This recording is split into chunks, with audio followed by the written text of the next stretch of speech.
Hey guys, it's Brandon again with Craft World Cities.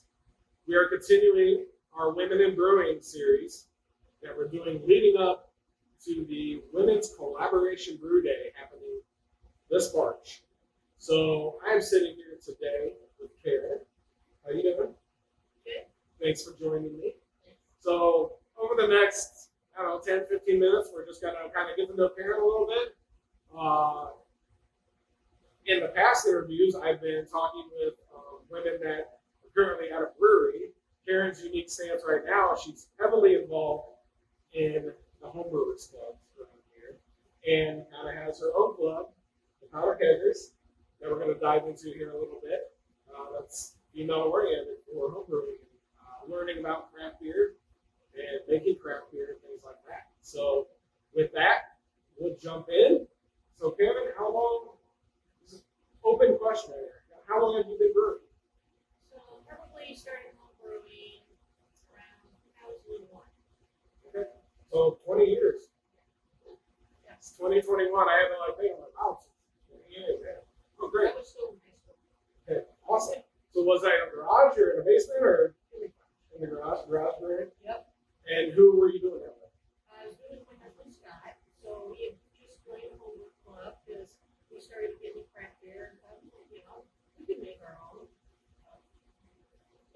We did, but the craft beer scene wasn't as extensive as it is now. So if you wanted something interesting, you kind of just had to make it yourself. So Do you remember what kind of things you guys made back then? Or like, what were we thinking? Why did we make that? Or were they all just awesome? no, we had one where Dylan, Jim Smith, one of the owners of something was brewing. It was like experience on there. What we did was we don't want to do that. But the beer still came off halfway okay. Okay. So, Drinkable. So it's an IPA, so the hops weren't coming with a lot, right? But then we both grew the raspberries in our backyard, so we made a raspberry beer. We made a porter, so we just started brewing some beers together. Awesome. So I'm drinking an IPA, a hazy IPA today. You have an IPA as well, right? Yes. So we're sitting at Twin Span right now. So Twin Span, Adam, thank you for hosting us here. It's the brew house behind us. So when did Powder Keggers kind of come around?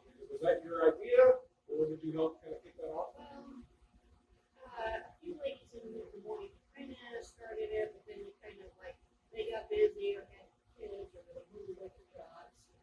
So talking with them, it's like, let's do this and expand it more than just exploring craft beer. Let's talk about making our own beer. We can brew it, kind of our role. So I started doing some classes and teaching women how to brew, how to make their own wines, how to make their own meats, how to make their own ciders. And for the brewing part, since most women don't have a lot of time, I kind of just stuck with the dry malt extract and steeping grades instead of doing the full malt grain, just because a lot of women, they don't have 4 hours to spend in the bar on Saturday. They have, they can probably squeeze out a couple hours instead. They can do it. So it's kind of just trying to make it like easy, quick, and some wines and ciders and meats are pretty fast. So just teaching classes on how they can make it. Yeah. And so obviously the last 10, 11 months have been a bit weird everywhere. That's probably impacted the home brew clubs as well. Like you guys normally have probably regular meetings, gatherings, things like that. Has that stopped now or not as often? They have stopped in person, which is kind of a bummer because one of the big components of home brew is to have educational segments. And a lot of that, you really need to be present for. Because somebody will pour out samples of this and that, or how to identify off flavor, or, what this hop tastes like if you're doing a smash beer, single malt, versus this one. So it's kind of hard to do that over Zoom, so it's really, the whole things are kind of slowed down. I'm sure trying to get maybe just do Zoom happy hours or things. Just to keep in connection with people. But I'm really looking forward when we can get back to doing some tasting, some educational, some beer fest. Yeah. beer fest. I miss those a lot. So I'm not personally involved in any homebrew clubs. I don't brew. I love when other people brew for me, and I can go drink their beer. I don't get brew myself, but I do this beer club. That's great. Just running into people that you knew and talking with them, and just walking around and trying new beers that maybe they brought to it. Maybe later this year, most likely next year, probably. And the great thing about the home brewing, I mean, you have so much more flexibility to experiment. You know, as opposed to like a bigger brewery, I mean, you've got to be pretty sure of your recipe because that's a lot of costly ingredients and time. Sure. For home brewers, you know, you can make, you know, 3-gallon batch, 5-gallon batch. You know, if it doesn't turn out well, you know, it's not the end of the world. So right now, do you have anything that you're making right now? Right now, just wines and meats. I don't have a brew. Our garage is not attached and has no heat, so I'm waiting for it to warm up a little so I can go out and brew a couple of beers. That's tough working conditions there, especially when it's like 10 degrees outside. So I don't have any home right now. Yeah, we've got a couple wines and meats in the works. What's your favorite style of beer? You know, I really like making something kind of along the lines of a blonde. You can take it to beer fest with people that aren't so familiar with craft beer. They can try it. It's not so far, you know, on the spectrum. But you can take that batch too and split it and, you know, fruit it up, spice it up, you know. Okay, now this is this, and get them kind of going with, you know, you can do things. Craft beer is a lot of different flavors. Yeah, for sure. I'm always constantly amazed because between all the breweries here in the Quad Cities and just other breweries I follow on social media, I mean, there's new beers every single week. And I'm like, still, every single week there's something I've not heard of before, or they're using some ingredient I've never thought about that would be something you put in a beer. Right. I'm always amazed. So it just goes along with the creativity you guys have. The hop varieties have exploded in 20 years. I mean, we used to have like your West Coast hops, you know, and you know, you got some European ones. Now, I mean, you've got the New Zealand, the Australian, you've got the new US hops. So, I mean, just trying to keep up with all those and, you know, the flavor that they impart is challenge in itself. So in your beer fridge, right, what might we find in there for craft beers? Is it Quad City beers? Are there Iowa beers, Illinois beers? We have some Quad City beers. We've got some from the lake I know right now. We've got some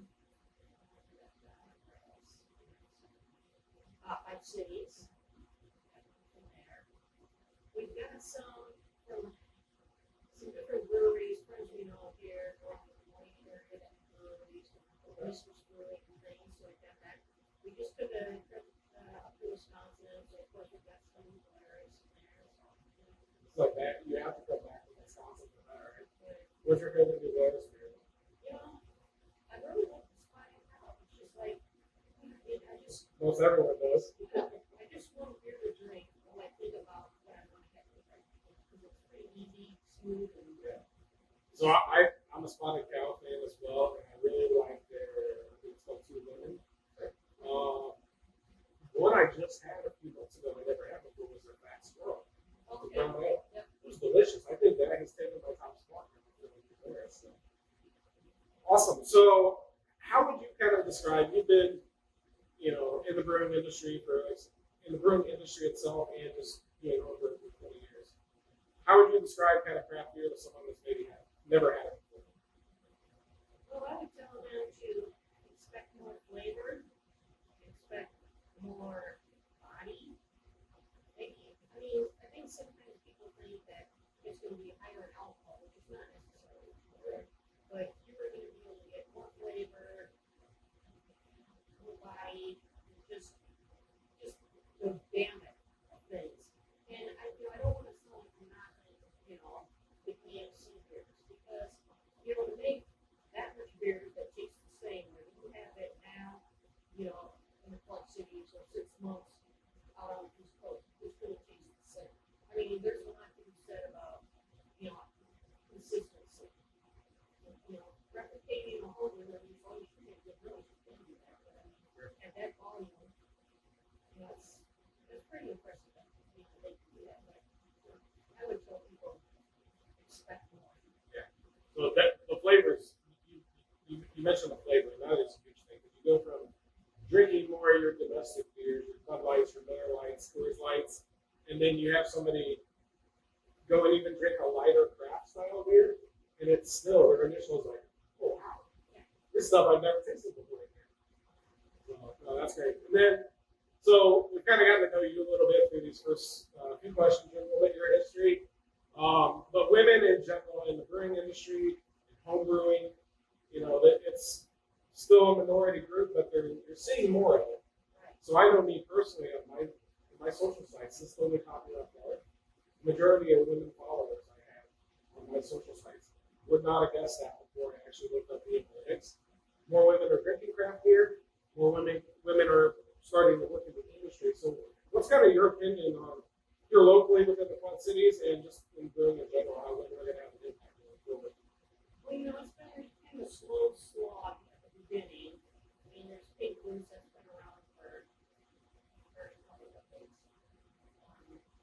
There's the Keggers, which is a little newer, but it's like the brewing and cider making business. But I just see it like getting bigger and bigger and growing, and it becomes more acceptable. And you know, brewery owners are going to talk to them, and you know, and say, she's going to tell them her background, and they're going to go, okay, instead of defaulting to the stereotype brewer. I think they're going to be more willing to hear that out.